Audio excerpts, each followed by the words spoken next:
The online environment is a struggle for many teachers. New students, new styles, and a new setting might throw a great teacher off their game.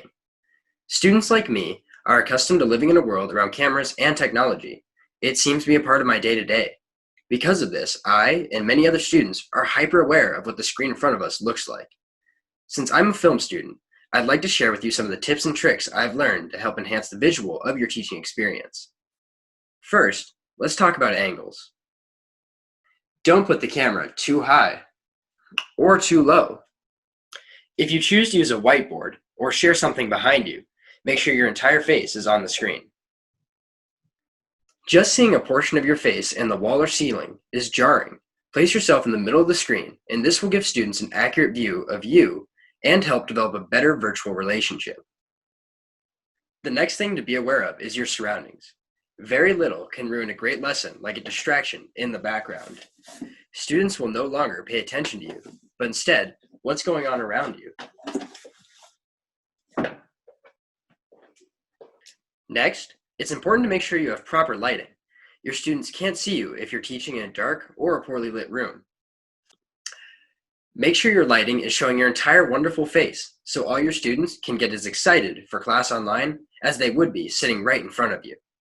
Now, let's talk about proximity. Make sure you don't teach from too far away or too close. Finding the right distance will help with many aspects of online teaching, such as audio, lighting, and camera angles. Good audio is a big component of teaching online. Make sure you check your audio before you begin. Be aware of background noises around the camera.